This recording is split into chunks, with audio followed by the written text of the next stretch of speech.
욥기 18장 1절부터 보시겠습니다. 수아 사람 빌닷이 대답하여 이르되 너희가 어느 때에 가서 말의 끝을 맺겠느냐 깨달으라. 그 후에야 우리가 말하리라. 어찌하여 우리를 짐승으로 여기며 부정하게 보느냐. 울분을 터뜨리며 자기 자신을 찢는 사람아, 너 때문에 땅이 버림을 받겠느냐, 바위가 그 자리에서 옮겨지겠느냐. 우리 18장, 19장은 빌닷에 의한 2차 시험의 그 장면입니다. 먼저 18장 1절로 4절이 빌닷이 욥을 경박한 자요 악인이라고 단죄하는 그런 그 내용이 소개가 되어집니다. 지금 수아가 1차전 때만 하더라도 물론 직선적이고 좀은 강렬한 어떤 그런 그 발언을 하는 사람이지만 욥을 위로했던 그런 그 부분도 있었는데 이제 두 번째 이 대담에 들어와 가지고는 거의 인정머리가 없어져 버리고 결국은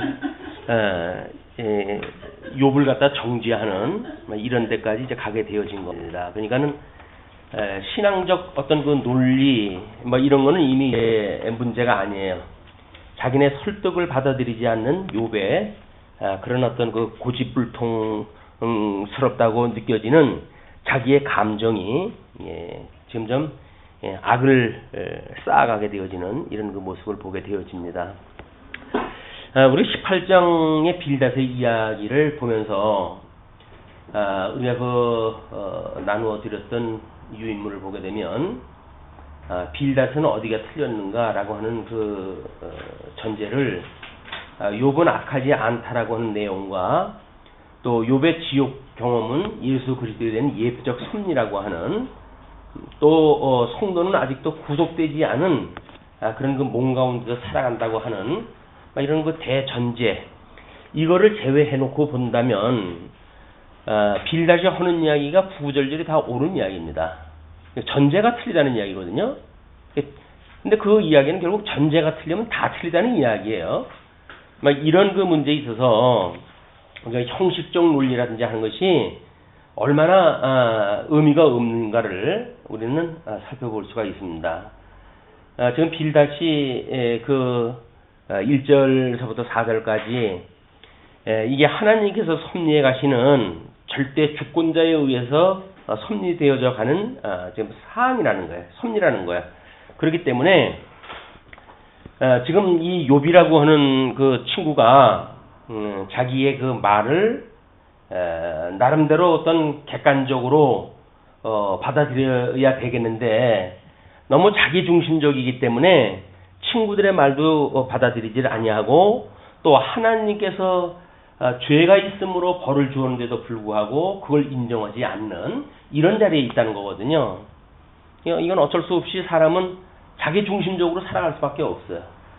어떻게 하겠습니까? 자기 눈이 생긴 대로 해가지고 시력대로 세상을 볼 수밖에 없는 것이 인생이기 때문에 결국은 인간은 자기중심적으로 모든 것들을 판단하고 자기중심적으로 생각을 하고 자기중심적으로 살아가는 거예요.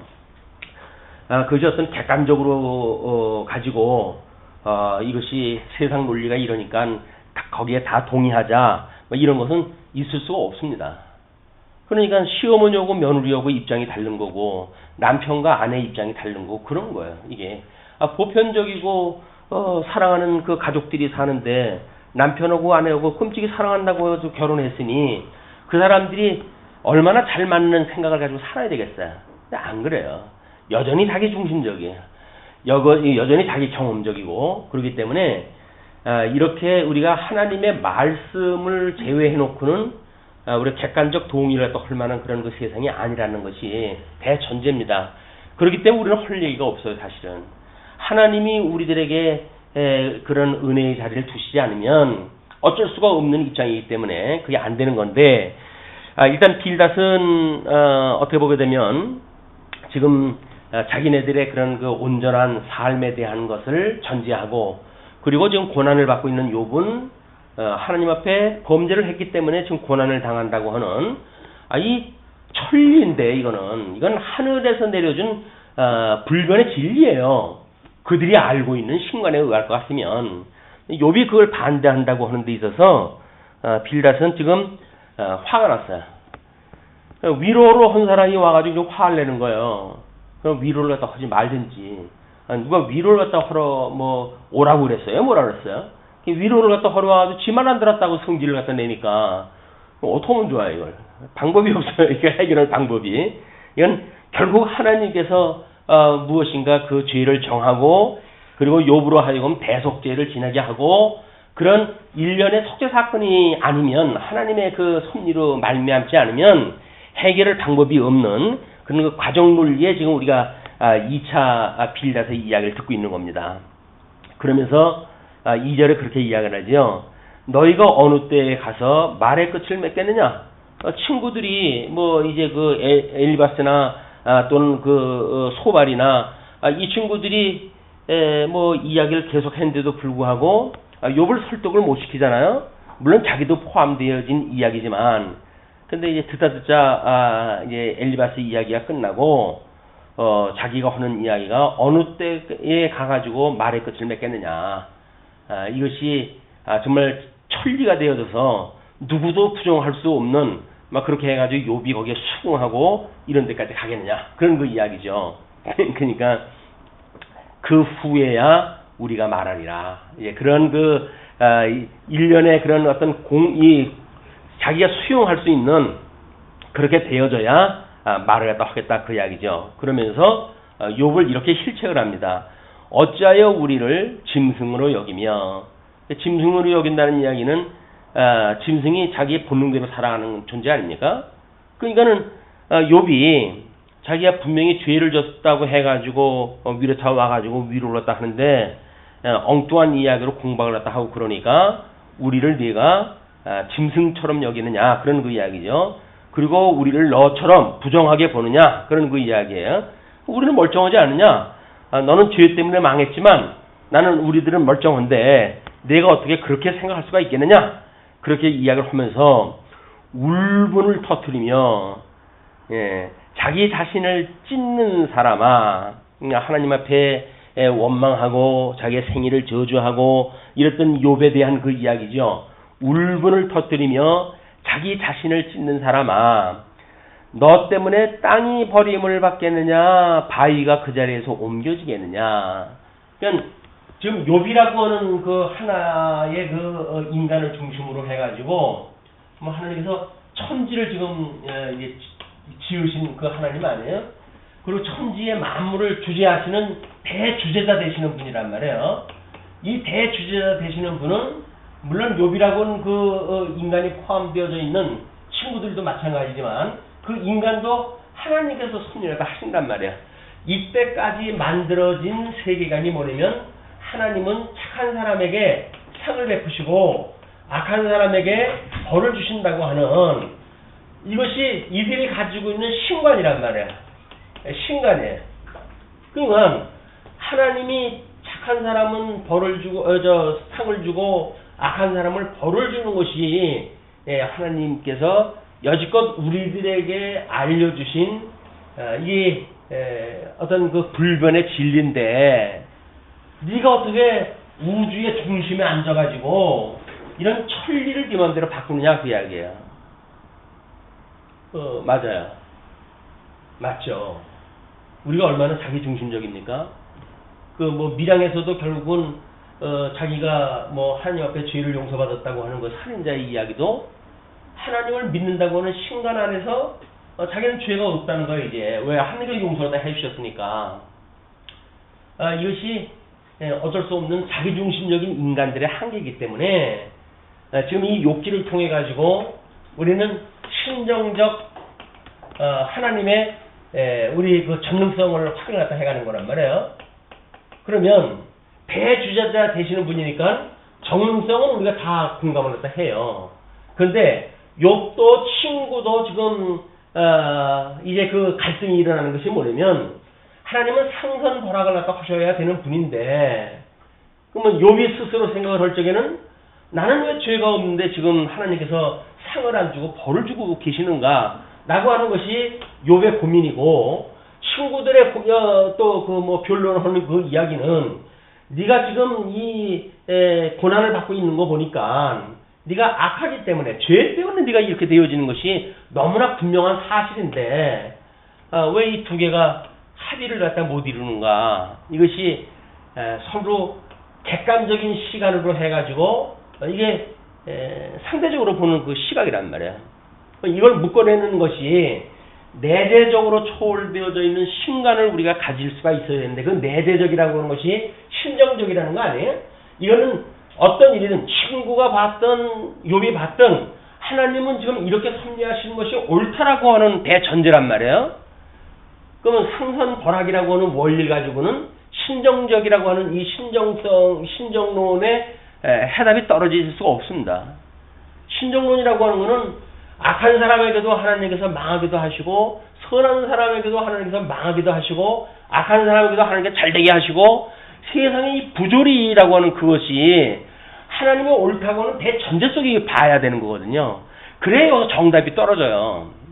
근데 우리는 자기네들이 가지고 있는 신관을 가지고 하나님에 대한 대주제라고 하는 걸 인정을 하고 전능성을 인정하지만, 욥은 자기의 고난을 통해 가지고 하나님을 원망을 하고, 친구들은 자기네들이 알고 있는 걸 가지고 욥을 정죄하고 이렇게 되어져 가고 있단 말이야. 그럼 위로차 왔다고 하는 이 친구들이 욥을 정죄한다는 그런 그 이야기는 자기 모순에 이미 자기 모순에 빠져 있는 거예요. 근데 아니 하나님이 옳다고 하면 와가지고 하나님이 악한 자에게도 잘되기도 하시고 선한 자에게도 벌을 주시는 것이 하나님의 섭리지. 그니 욥아, 네가 하는 거는 죄 때문이 아니다 라고 해가지고 이걸 위로를 갖다 해야 위로차 온 거지. 위로차 와가지고는 정죄를 갖다 하고 지 말 안 들었다고 성질까지 내니까 이건 뭐, 아니 욥이 왜 자기 말을 들어야 되고 욥이 자기 말을 안 들었다고 해가지고 지가 왜 성질을 내야 되냐고요. 이것이 인간이 가지고 있는 이 죄성이란 말이에요. 인간이 가지고 있는 죄성이고, 하나님의 절대 주권적 사역을 우리는 인정을 다 못해요. 하나님이 하신다고 하는 걸 우리는 믿지를 못하는 거예요. 그러니까 내 관점으로 해가지고 뭐가 간철이 돼야 되는데, 자기 중심적으로 세상이 돌아가야 되는데 그렇게 안 되어지는 거 아닙니까? 욥의 친구 입장에서 보게 되면, 야 욥아, 네가 그렇다고 해가지고 지금 땅이 버림을 받겠느냐, 바위가 그 자리에서 옮겨지겠느냐, 이 천지라고 하는 불변의 이런 그 하나님의 모대가 너 중심으로 해가지고 이게 돌아간다고 하는 것이 말이 되느냐, 그런 거 이야기는 10번 지당한 이야기입니다. 10번 지당한 이야기. 근데 물론 그가 지금 주장하는 것이 상선벌학이라고 하는 어떤 이런 신관을 가지고 이야기를 하니까 이 전제가 틀렸다는 거예요. 그러니까 전제가 틀렸으니까 형식적인 말은 다 옳은 얘기 같은데 사실은 틀린 얘기를 하고 있는 거예요. 우리는 형식적인 이야기만 듣잖아요, 보통. 그럴 때 맞는 얘기야 뭐 이렇게 수긍을 할 수가 있죠. 그러나 그분이 가지고 있는 전제가 무엇인가를 우리가 알게 되어지게 되면 그거는 사실은 거짓말이에요. 뭐 자기를 정당화하고 뭔가 대의 명분을 가지고 또는 이 신관을 가지고, 그리고 욥을 갖다 정죄하기도 하고 위로한다고 하는 명분을 가지고 이렇게 하기도 한다. 이런 그 가운데 우리가 정말 하나님이 하시는 이 일이 옳은가 라고 하는 것을 광의적인 것으로 해서 이미 우리는 1장 2장에서 하나님께서 왜 이 일이 시작되어졌는지 그 시작을 알고 있잖아요. 그리고 우리는 아직도 벌어지지 않았던 42장의 그 결과에 대한 것까지도 이미 다 알고 있단 말이에요. 다 알고 있으니까 오늘 과정 논리를 가지고 이걸 보니까 이거는 하나님이 옳으시다라고 하는 대전제를 가지고 이 공부를 갖다 해갈 수가 있는 거죠. 우리도 이 과정이 있다고 한다면 여전히 우리는 또 우리들 중심으로 해가지고 옳으냐 그르냐 시비를 가질 수밖에 없는 거야. 근데 하나님께서 하시는 일이, 이렇게 하시는 일은 우리가 뭐 이제 그 하나님께서 야곱은 사랑하시고 에서는 미워하셨다고 이렇게 이야기를 하는데, 이 사랑이라고 하는 그런 그 개념이 인간 중심으로 본다고 한다면 에서가 더욱 사랑받는 사람 같지 않습니까? 고난도 없고 민족사의 그런 비극이 야곱으로 인한 민족의 비극하고는 비교가 되질 않으니까. 근데 하나님은 야곱을 사랑하신다는 거예요. 이 어마어마한 어떤 그 우리들의 관점에 전하는 하나님의 이 신정론적인 이런 섭리를 통해 가지고 하나님이 이래서 하시는 일이 옳습니다. 비록 애굽에 집어넣은 400년 동안이나 종노릇하게 하시고 광야에 40년 동안이나 몰아치시고 또 약속한 땅에 들어왔다고 하지만 여전히 남은 자들에 의해서 고난을 받고 나라를 잃고 포로 생활로 끌려가고 그 수치로운 삶을 살고 그럼에도 불구하고 주님께서 우리를 사랑하신다는 말씀이 옳습니다라고 하는 십자가를 우리가 만나게 되어진단 말이에요. 세속 논리로 해가지고 에서처럼 나는 활 쏘는 재주가 있어가지고 전쟁 잘하고 그리고 에돔이라고 하는 지역 이건 하늘에서 만들어진 요새라고 이렇게 이야기를 하거든요.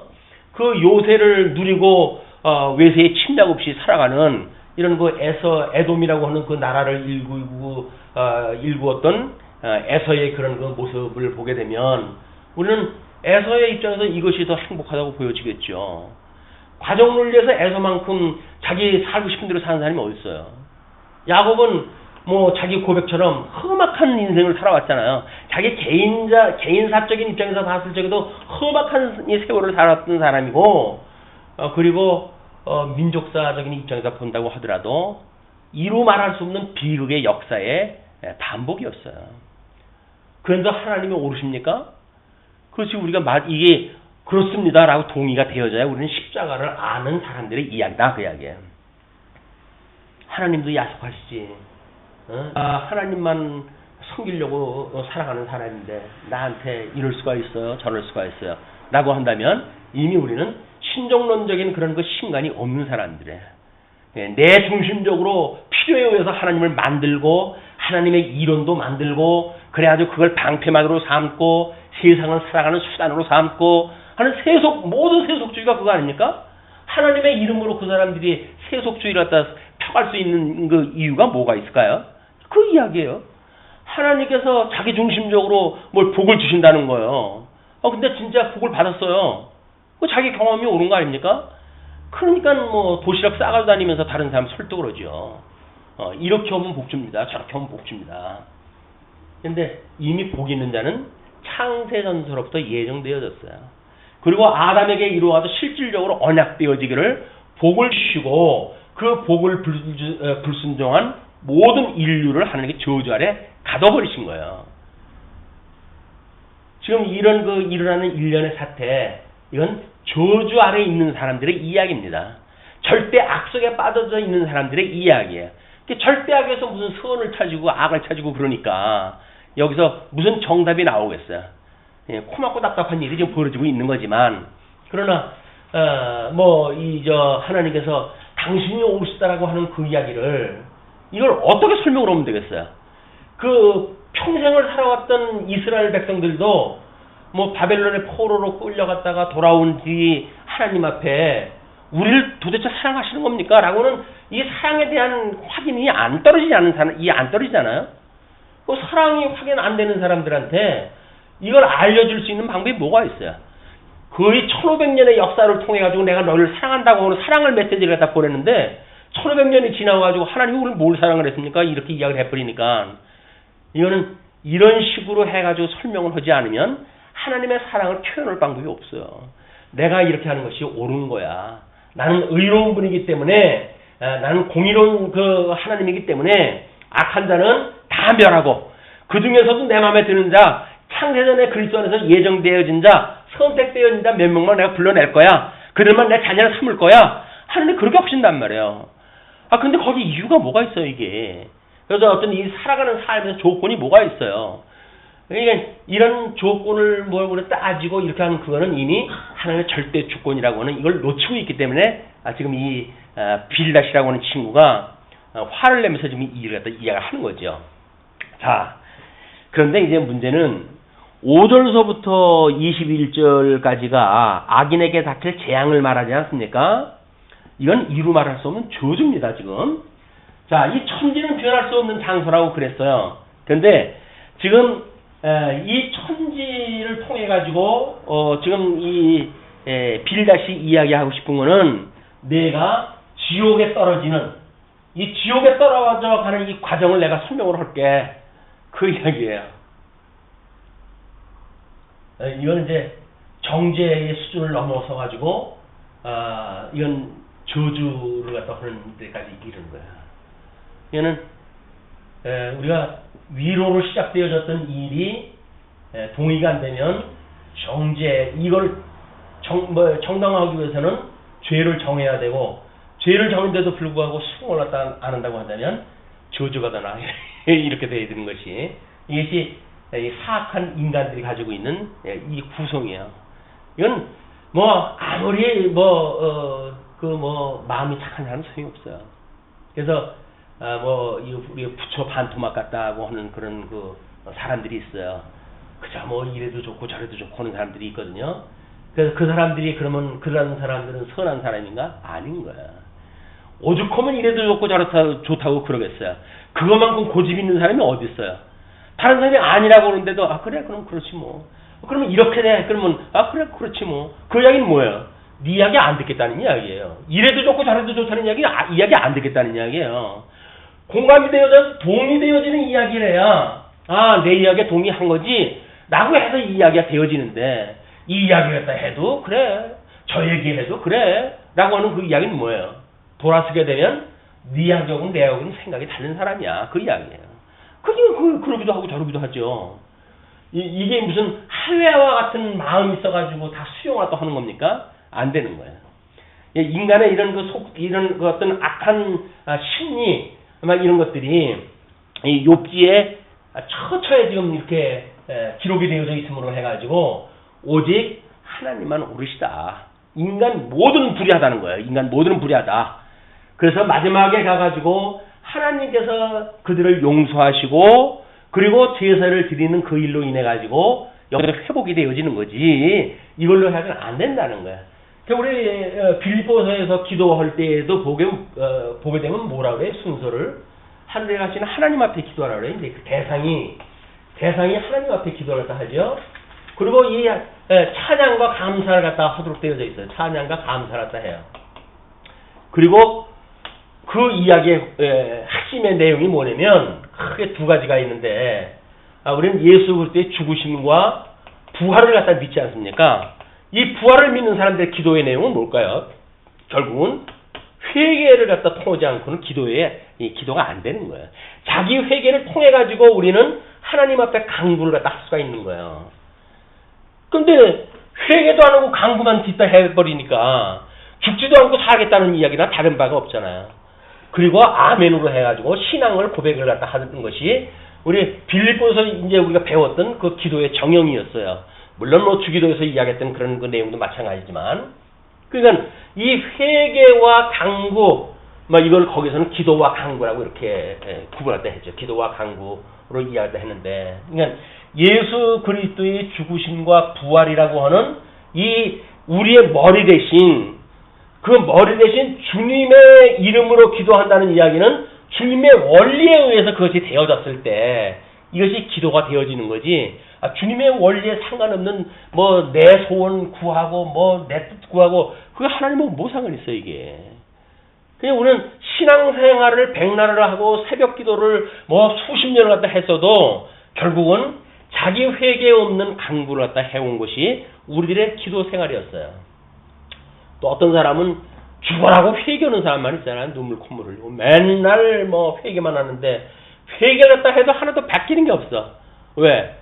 그 회개가 하나님의 뜻을 향한 회개가 아니라 누구를 향한 회개니까 자기 한풀이 한이에요. 그냥 아이고 인생이 이래가지고 내가 이러고 살지라고 해서 자기 한탄을 하는 회개고 눈물을 갖다 흘리니까 백날을 눈물을 흘려도 하나님의 뜻을 아는데 조금 더 발전이 없어요. 회개라고 하는 거는 세상을 향했던 마음, 그거로부터 하나님을 향한 마음으로 돌아서는 거 아닙니까? 근데 왜 하나님을 향한 마음으로 해가지고 하나님의 형상을 닮아가지는 못하고 맨날 살아도 백날 살아도 세상 사람도 다른 게 없을까요? 이 회개라고 하는 과정이 결국은 인간적 회개에 머물렀다는 거예요. 인간적 회개. 인간의 그저 서운함, 하나님 내가 이렇게 사랑하는데도 하나님 날 이럴 수가 있어요, 저럴 수가 있어요. 지금 욥이 그 지경이에요. 내가 하나님 앞에 잘못한 것이 없는데 이럴 수가 있습니까? 저럴 수가 있습니까? 회개에 이르지 못한단 말이에요. 그러니까 이제 이제 우리 욥의 답변을 후반부에 들어가게 되면 이제 8장 19장에 이제 그 빌닷의 답변에 들어가다 보게 되면 드디어 하나님에 대한 어떤 소망을 바라보게 되어지는 그런 그 장면이 이제 신앙 고백적으로 나오게 되어지는데, 그는 이 회개와 간구, 이거는 예수 그리스도의 죽으심과 부활이라고는 복음의 그 원리에 따른 우리의 기도란 말이에요. 왜? 우리는 그의 몸이니까. 이 머리에 달려져 있는 몸 아니에요. 그럼 머리가 십자가에 죽으시고 부활했다고 하는 것이 복음의 원리인데, 마땅히 그의 몸인 우리들은 어떻게 살아가야 되는 거예요? 그냥 회개와 간구라도 하는 거예요. 주님의 뜻이 이런데 불구하고 우리는 이렇게 살았어요. 그렇기 때문에 우리 하나님을 향한 뜻으로 우리를 돌이켜 주셔요. 그래가지고 끊임없이 하나님의 선한 뜻을 분별하는 영적 예배를 살아가는 훈련이 반복되어지는 것이 익힌 공부다. 자, 이제 빌닷이 제시했던 이런 그 저주에 대한 내용, 이거를 이제 어떤 사람은 뭐 지옥으로 내려가는 그런 이야기라고 이렇게 이야기를 하는데, 한번 보시죠. 5절. 이제 우리 개론 쪽에서는 1절서부터 6절까지 욥이 비정한 친구들을 반박하는 내용이라고 그렇게 소개를 했다 했어요. 지금 5절서부터 21절까지는 악인에게 닥칠 재앙을 말을 갖다 한다고 해서 전체를 5절서부터 21절을 묶어놨어요. 근데 이제 그 나눠드린 교재를 보시게 되면 5절, 6절을 이제 지옥이라고 하는 그것으로 해가지고 지금 설명을 한 겁니다. 5절, 6절은 지옥은 완전한 어둠의 자리다. 이렇게. 이것은 첫째 어둠의 자리다. 악인의 빛은 꺼지고 그의 불꽃은 빛나지 않을 것이요. 악인은 욥의 그런 자기네들의 이 환란을 당하기 전에 교제를 나눴을 때 형편을 딱 하니까 그 욥이 얼마나 그 하나님의 영광을 드러내는 삶을 살았어요. 그러니까 빛이 찬란한 그런 다른 사람들한테 존경을 받는 그런 그 삶을 살았는데, 악인의 빛은 꺼지게 마련이다, 그 이야기예요. 그리고 그의 불꽃은 빛나지 않을 것이요. 그의 장막 안의 빛은 어두워지고 그 위의 등불은 꺼질 것이요. 이는 이 욥이 가지고 있는 욥이 개인적인 신앙의 문제도 이미 불이 꺼져가지고 넌 멸망의 길로 가고, 너의 모든 집들, 네가 중심으로 와서 이루었던 모든 집도 망하게 되어진다고 하는 그 내용을 그렇게 이야기를 합니다. 이는 빛이 사라져버려 있는 어둠의 자리가 결국 네가 있을 곳이야. 이걸 친구라고 사겠으니. 자, 그래놓고 7절부터 10절까지 피할 수 없는 형벌의 자리라고 그래요. 형벌의 자리.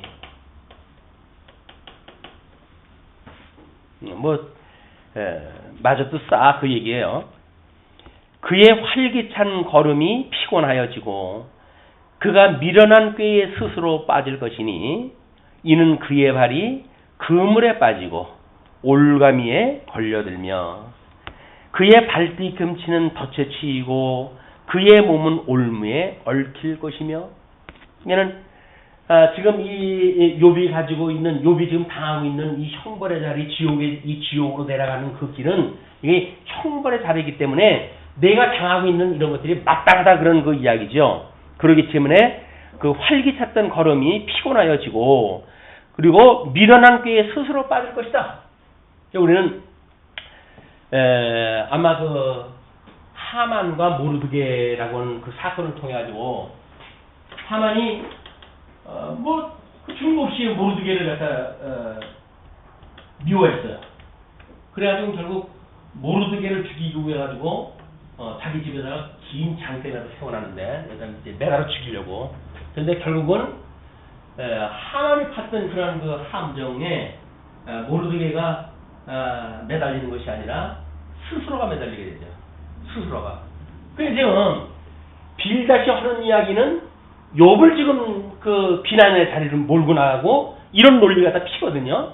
네가 여지껏 잘난 척하고 이렇게 이야기를 하는데, 내가 그런 마련한 꾀에 그런 건 넌 스스로 빠질 거다. 네가 잘났다고 죄가 없다고 이렇게 이야기를 하는데 그게 결국 너를 망하는 자리까지 그냥 가고 말 거야. 그런 그 이야기 아니겠어요? 근데 그게 부메랑이 돼가지고 결국은 모르드게가 매달릴 그 기둥에 하만이 매달리는 것처럼 이 빌닷은 욥의 중재가 아니게 되면 하나님 앞에 구원을 받을 수 없는 자리에 이게 가게 되어지는 거야. 우리가 뭐 욥기 그 야고보서를 이야기할 적에도 말의 혀에 대한 그런 그 이야기를 했지만 끊임없이 우리들이 그 세치 혀를 하는 거는 우리 온 몸을 바깥으로 이제 표현하다 하는 거란 말이에요. 눈이라고 하는 그거는 세상 바깥 세상을 볼 수 있는 그런 그 어떤 기관인가 하면 혀라고 하는 거는 내 내면 세계에 있는 그거를 표출할 수 있는 기관이란 말이에요. 그러니까 이 눈이 어두워가지고 만약에 망한 사람이라고 한다면 그가 여기서 뭔가 잘못되어져 있는 세계관을 가지고 살아가니까 그가 가지고 있는 모든 표현도 저주의 말을 할 수밖에 없는 거예요. 그러면 이 빌닷이 하는 그런 그 이야기는 욥에 대해서 이야기지만 결국은 이거는 자기가 빠질 이야기를 지금 이야기를 하는 거나 마찬가지다. 그리고 그 9절로부터 9절 10절까지 이제 계속이 되는데 그의 발뒤꿈치는 덫에 치이고 그의 몸은 올무에 얽힐 것이며 되는 일이 없어요. 사다깡깡 걸려버리니까 뭐 사방팔방 그물이 쳐져 있고 올가미가 있어가지고 정말 우리 하나님의 은혜가 아니게 되면 발자국 한 발자국 우리가 편하게 옮길 수가 없어요. 이게 그러니까 모든 올무로부터 우리를 구원하시는 하나님을 우리가 만나지 못한다고 한다면 인간의 의를 가지고는 살아갈 수가 없는 곳이란 말이에요. 여기가. 근데 무슨 죄가 있으면 무슨 벌을 받고 자기가 착하기 때문에 상을 받는다고 하는 이런 그 논리가 가당치도 않은 이야기죠. 이게 가당치도 않은 이야기인데 빌닷은 그런 신간을 가지고 있으니까 지금 이 이야기를 딱 하는데 그 이야기가 결국은 자기 이야기예요. 그러니까 이렇게 말하는 것이 자기 하나님 앞에 그것이 고소가 되어지고 그 고소가 자기를 정죄하는 것에 이르게 되어진단 말이에요. 이게. 그러니까 우리가 왜 이 혀를 갖다 조심을 갖다 하라는 거야. 결국은 우리들이 말하는 것이 우리를 스스로 고소해버리는 것이 되어지니까 지체를 갖다 고소한다는 이야기는 결국 뭐예요? 우리 한 몸에 나를 갖다 고소한다는 거 아니에요. 그냥 나가 나를 고소를 갖다 했으니까 하나님 앞에 벌을 받을 수밖에 없죠. 그것이 진리와 함께 기뻐하는 사람들의 사랑의 관계란 말이에요. 이런 그 저주의 말을 이런 것들은 어떻게 우리가 한 입으로 단물과 쓴물을 낼 수 있느냐? 그때 한 입으로 하나님을 경외하고 그리고 저주할 수 있느냐라고 하는 거를 경계를 갖다 해가지고 그래서 없다는 이야기. 야고보서 그렇게 할 수가 없다. 그런 그 이야기는 오직 하나님만 옳기 때문에 그래요. 인간들끼리의 그 관계는 이건 어쩔 수 없는 상대적 관계입니다. 그냥 하나님만이 옳으시지 인간이 옳기 때문에 어떠다라고 하는 당위성은 이 세상에 있을 수가 없어요. 모든 인간들은 다 불의할 수밖에 없는 것이다. 이것이 지금 우리 이 욥기에서 이제 배워야 될 그런 그 개념이라고 보여집니다. 그리고 10절에 그를 잡을 덫이 땅에 숨겨져 있고 그 뭐 옛날에 그런 장난 많이 했잖아요. 땅에다가 뭐 이렇게 웅덩이 파놓고 물 거기다 담궈놓고 여기다 뭐 가지쟁이로 이렇게 해가지고 얇게 흙을 갖다 이제 덮어놓고 그 장난을 갖다 치던 그 경험이 있어요. 그래가지고 애들 야 우리 저기 가자 그래가지고 끌고 가가지고 빠지면 박수를 치고 좋아하고 악동이 따로 있나요? 우리 다 그렇게 어렸을 때 다 악동으로 살았던 사람들 아니에요? 친구 괴롭히고 거기서 어떤 그런 즐거움을 느끼고 나보다 약한 애들 그렇게 장난치면서 우리는 웃고 뭐 이렇게 하면서 우리 이 성장을 해왔다니까요.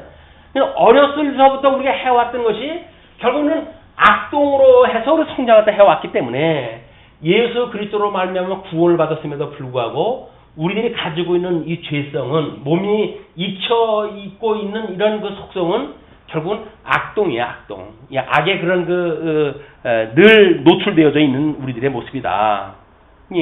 그 덫이 땅에 숨겨져 있고 그를 빠뜨릴 함정이 길목에 있으며 함정을 길목에다 파야죠. 네. 그러면서 이제 11절로부터 14절까지 지옥은 끝없는 공포의 자리다 하겠습니다. 공포의 자리. 어쩌란 말이에요. 넌 굴리 가야 된다. 그 얘기 아니에요, 지금 빌다시. 너는 죄인데도 불구하고 그걸 아니라고 이렇게 하는 걸로 봐도 넌 소망 없다. 넌 네가 있을 자리는 여기다. 그 이야기 아니겠어요? 무서운 것이 사방에서 그를 놀라게 하고 그 뒤를 쫓아갈 것이며, 무서운 것이 사방에서 그를 놀라게 하고, 뭐 이런 거를 우리 또 즐기죠. 뭐 이번 여름에도 그런 거 할려는지 모르겠지만 담력 훈련이라고 하는 이름으로 해가지고 그것도 놀라지 않으면 화나잖아요. 자기네들 놀래려고 했는데 놀라지 않으면 화나잖아요. 놀래야 신이 나는데 우리들이 가지고 있는 악성이 되니까요. 그런 그 함정을 파놓고 거기서 그냥 깜짝 놀라게 되면 그 얼마나 기분이 좋은지 쾌재를 부르잖아요. 우리 계획대로 됐어. 그 무서운 곳이 사방에서 그를 놀라게 하고, 그래도 이거는 출발할 때 뭐 놀라가 한번 놀라고 말지 라고 하는 어떤 전제를 가지고 출발을 했으니까 설마 죽기야 하랴 라고 하는 믿음을 가지고 살아가니까 좋죠. 그냥 뭐 감당할 수가 있겠죠. 그럼 인생이라고 하는 건 시나리오가 없잖아요. 그렇게 본다면 우리가 이 고난의 어떤 그런 데 갔을 때 밤길이 무섭죠. 그냥 뭐 뒤에 머리칼이 그냥 쭈뼛쭈뼛 쓰고 그러잖아요. 누군가가 날 쫓아오는 것 같고, 어디 가다가 옷이 나뭇가지에 걸리게 되면 이건 이 귀신이 나를 잡아당기는가 해가지고 그냥 세상이 떠나라 소리를 지르고 그러지요. 달라진 거 아무것도 없어요. 그냥 가지에 자기 옷이 걸렸을 뿐이에요. 자기 공포를 느끼는 거예요. 이건 어쩔 수 없이. 죄인이기 때문에 공포를 느끼는 일이기 때문에 지금 빌다시 하는 이야기는 절절히 구구절절히 다 맞는 얘기라니까요. 맞지 않는 얘기가 없어요. 다만 욥이 죄인이기 때문에 네가 있을 자리가 여기라고 하는 전제가 잘못되어진 거지 지옥이 이런 자리라고 하는 건 틀림이 없다니까요.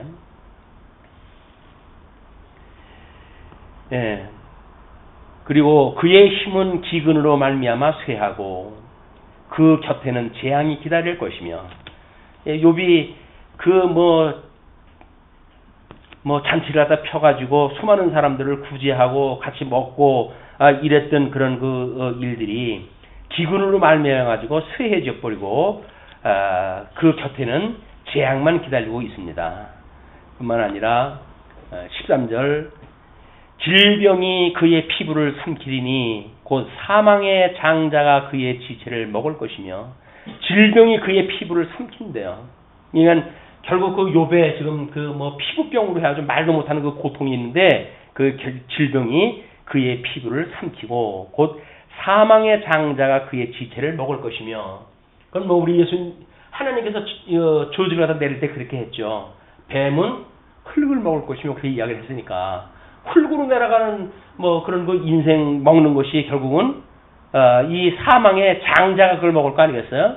사망의 권세가 그의 지체를 먹을 것이라고 이렇게 이야기를 했으니까 그가 의지하던 것들이 장막에서 뽑히며 그는 공포의 왕에게로 잡혀가고, 그래서 우리가 어떤 그 심령의 안식을 누리지 못하는 이런 그 상태가 사단의 공격으로부터 시작되어지는 겁니다. 왜 사도들은 끊임없이 우리들한테 예수 그리스도로 말미암아 은혜와 평강이 있으라라고 기도를 갖다 했을까요? 은혜와 평강. 이 평강이라고 하는 것이 복음을 깨닫고 하나님이 만사하시는 일이 옳다고 믿어져야, 자기 관점과 상관없이 하나님이 옳다고 믿어져야 그렇게 심령의 평강이 오지요. 그런데 자기 마음에 맞는 것만 하나님의 뜻이라고 생각이 들게 되어지면 우리는 심령의 평강이 올 수가 없어요. 왜? 사사건건 공포가 엄습해 오거든요. 야, 이 일이 잘 될까 못 될까 이런 걸로 해가지고 늘 그렇게 되어지는 거 아니에요?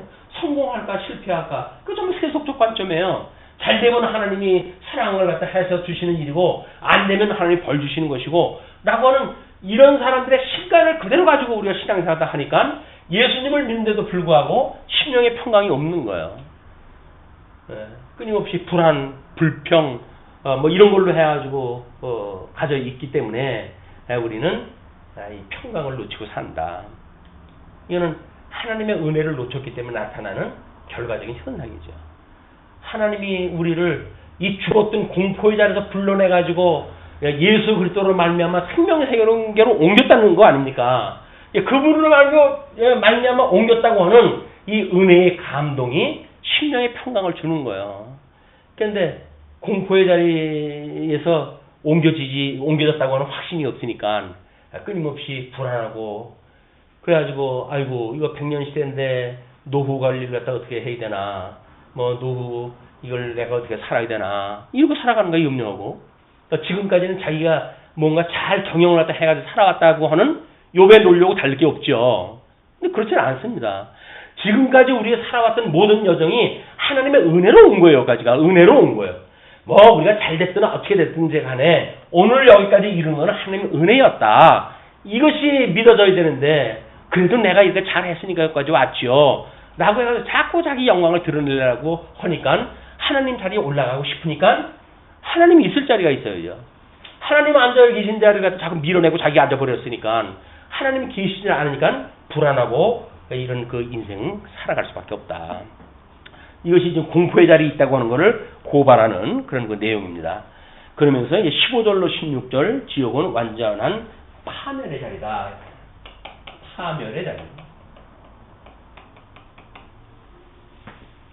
회복될 수 없는 파멸의 자리를 이야기를 하는 거죠. 그에게 속하지 않은 자가 자기 장막에 거하리니 유황이 그의 처소에 뿌려질 것이며, 그에게 속하지 않은 자가 그의 장막에 있다는 이야기는 뭐예요? 외인이 들어와가지고 좀 찾아오고 산다는 거 아니겠어요? 이게 파멸의 자리입니다. 자기 집에 다른 사람이 와서 사는 거예요. 결혼을 갖다 했는데 부인을 갖다 다른 놈이 데리고 사는 거랑 똑같은 거예요. 이게 파멸 자리예요. 파멸. 이 하나님을 우리가 정말 하나님이 옳다고 하는 것이 믿어지는 이런 심정적인 전능성을 우리가 깨달았을 때, 우리는 뭐 하나님이 다 하게 하시는데 라고 하는 건 전능성만 가지고도 충분히 설명이 돼요. 하나님이 만사를 언약대로 이루어가시는 일인데 이게 전능성만 가지고 된다고요. 근데 그 전능성만 가지고 사는데 우리 삶에 왜 변화가 없을까요? 변화가 없을까요? 평강이 없으니까. 이 평강이 없으면 우리의 삶의 모습이 뭘로 드러나요? 결국은 우리 이 빌닷의 마음으로 드러나는 거예요. 이게 친구를 위로하러 왔다가 지 말 안 듣는다고 해서 정지하고, 정지하는데도 겁을 갖다 하면 저주하고, 이렇게 되는 것이 평강이 없는 그 빌닷이 하는 일이란 말이에요. 우리 십자가를 만났고 우리가 은혜를 깨달았고 우리 심령의 평강을 가지고 있다고 한다면, 하나님이 하시는 이 전능성이라고 하는 것은 만사가 옳다고 믿어져야 되거든요. 내가 설사 지금 음침한 골짜기를 지난다 할지라도 주님께서 나와 함께 하시기 때문에 저는 편해요 라는 고백이 필요하단 말이에요. 근데 하나님이 함께 하시는 게 대수입니까? 이왕 함께 하려면 좋은 자리로 데려가지, 왜 이렇게 못 살 대로 데려가서 날 고생을 시킵니까? 이렇게 하는 그런 거는 하나님이 함께 하는 거에 의미가 없어요. 그 사람은 뭐가 의미가 있는 거야? 무조건 오고 세상이 됐든 뭐가 됐든 잘 먹고 잘 사는 걸 줘야지, 하나님이 나하고 있으면 뭐래, 맨날 굶고 굶어가면서 라고 말한다는 이야기는 이 심정적인 의미가 없단 말이야. 그렇기 때문에 우리가 하나님의 전능성이라고 하는 이 속성을 깨닫고도 성도들의 삶이 엉망진창으로 되어진 건 결국 뭐라 그랬어요? 여기에 내재적인 이런 의미가 상실되어졌기 때문에, 초월적인 신관만 우리가 알고 있기 때문에 막가파적인 신앙생활을 하게 되어진단 말이에요. 우리가 그런 그 아픔을 느꼈고, 그렇기 때문에 그런 그 문제가 이게 내재적인 속성, 이것이 결여되어졌기 때문에 나타난 그런 그 후유증이다 라고 보여졌기 때문에 우리가 하나님의 의라고 하는 그런 그 부분을 언급을 하고, 그래서 나라로 설명되어진 전능성뿐만 아니라 의로 말미암는 신정성이라고 하는 이런 그 어떤 그 내재적 의미, 이런 것들을 강화하고 또 공부를 하고 살펴보게 되어진 동기입니다. 지금 이런 걸로 해서 우리가 여기서 이제 답을 얻게 되어지는 거예요, 우리가. 그것뿐만 아니라 파멸의 자리니까 유황이 그의 처소에 뿌려져 가지고, 유황을 뿌린다는 이야기는 이미 모든 그 제초제를 뿌리듯이 더 이상 뭐가 자랄 수 없는 조건을 만든다는 이야기죠. 그다음에 16절, 밑으로 그의 뿌리가 마르고 위로는 그의 가지가 시들 것이며, 밑에 뿌리라도 나무져 있으면 소망이 있을 터인데 가지는 시들고 뿌리는 마르고, 이건 이미 파멸의 끝이에요. 그죠? 예, 그런 걸 이야기를 합니다. 그 다음에 이제 17절로 20절 보시게 되면 지옥은 무서운 불의의 자리다. 그래요. 불의의 자리. 사회적인 그 인생들한테는 견디기 어려운 그런 그 상황인데, 그를 기념함이 땅에서 사라지고, 예, 그를 기념함이 땅에서 사라지고, 뭐 우리 지난주에도 그런 거 한 번 이야기했다 한 것 같은데, 가장 불쌍한 여인은 잊혀진 여인입니다. 잊혀진 여인입니다. 아니, 이 세상에 태어나가지고 우리 성공하려고 하는 이유가 뭐예요? 자기 이름 석자 남기려고 그러는 거 아니에요? 그래가지고 뭐 하게 되면 그냥 대서특필 갖다 해가지고 죽은 뒤에는 무덤에까지도 그냥 없어지지 않고 돌에다 새겨버리잖아요. 자기 이름을 갖다가. 그걸 누가 알아본다고 나중에. 그거예요. 그거. 기념하려고. 자기 이름 드러내려고. 자기 헛된 영광 드러내려고 인생을 살아가는 모든 인생들에 대한 그런 그 이야기를 빌다시 아이러니하게도 한다는 거예요. 그를 기념함이 땅에서 사라지고 거리에서는 그의 이름이 전해지지 않을 것이며, 그러니까 네로 황제가 자기가 죽었을 때 사람들이 슬퍼하지 않으면 어떨까 라고 해가지고 뭐 일설에 의하면 그 험한 짓을 했다는 거 아니에요? 왜? 다른 사람들이 그 사람을 위해서 애곡을 했다 하는 것이 마치 자기를 위해서 애곡하는 것처럼 그걸 왜곡시키려고. 그 인간도 자기중심적인 인간이니까 그렇게 모든 어떤 역사를 갖다가 뭐 그렇게 계획을 세워 했겠죠. 자, 그의 이름이 전해지지 않을 것이며 그는 광명으로부터 흑암으로 쫓겨 들어가며 세상에서 쫓겨날 것이며, 사람이 살던 곳으로부터 쫓겨날 것이며 그 이야기죠.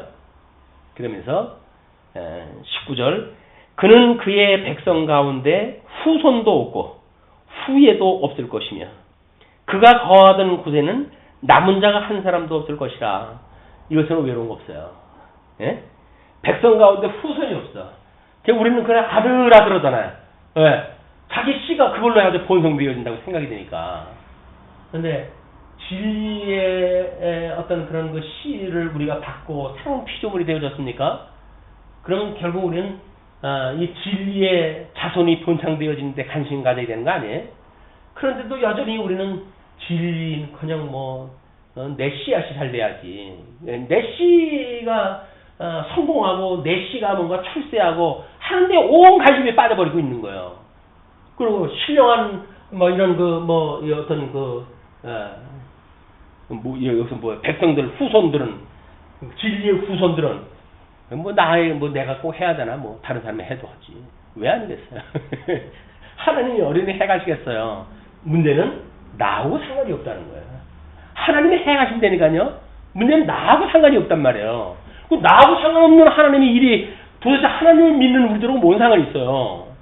우리 하나님을 믿는다는 이야기는 하나님하고 우리하고 직접 사귐이 있다는 이야기고 한 몸이 되어졌다고 하는 것에 이 포인트가 있는 건데, 그것이 그냥 기능적으로 이야기를 하고 기도하면 기도한다고 되나?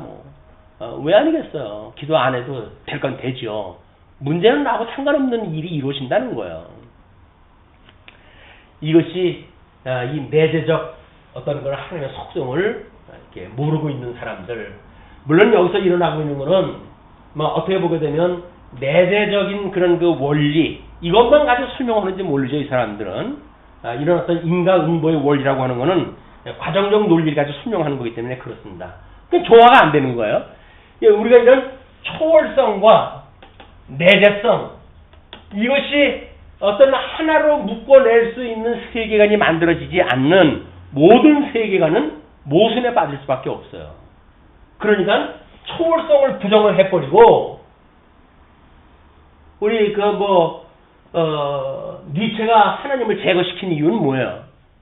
이걸 제거시켜버리게 되면 인간만 남잖아요. 그럼 인간이 자기네 계획대로 살아가면 되지. 왜 거기다가 확인도 안 된 신의 이름을 넣어가지고 세계관을 꽈놓을 필요가 있느냐. 그래서 하나님이 제거시켜버리는 거예요. 그리고 내재되어진 가운데 하나님이 없는 인간들만 있으니까 이제는 인간이 무서울지도 모르겠어요. 공포의 자리에 있을지도 모르겠어요. 그러나 자기가 주인이 되어서 자기가 개척을 갖다 해가야 되는 그런 당위가 만들어졌단 말이에요. 이것이 불행하게도 현대의 모든 세상 사람들이 여기에 빠져 있는 거예요. 하나님이 없다고 하는 세상 속에 빠져 있다.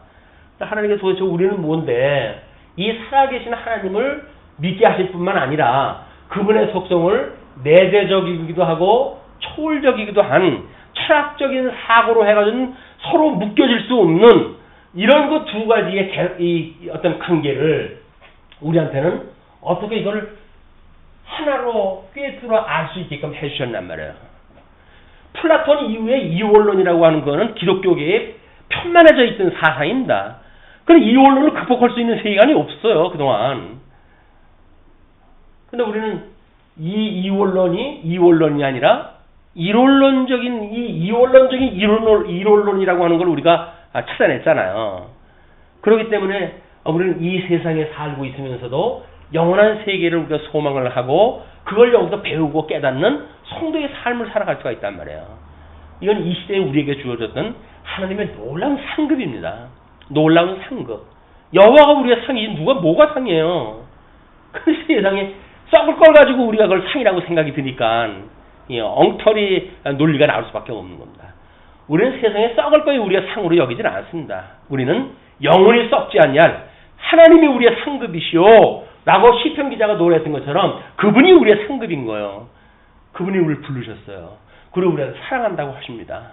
그 사랑의 메시지에 우리가 정말 이렇게 감흥이 되어져서 매일같이 은혜와 평강이 충만한 이런 삶을 살았으면 좋겠다고 하는 생각이 듭니다. 이건 뭐 저를 포함한 모든 성도들의 소망이죠. 자, 그러면서 끝으로 결론적인 이야기를 합니다. 지옥은 악인들을 위한 자리다. 결론이에요. 결론은 악인들을 위한 자리다. 네. 참으로 불의한 자의 집이 이러하고 하나님을 알지 못하는 자의 처소도 이러하니라.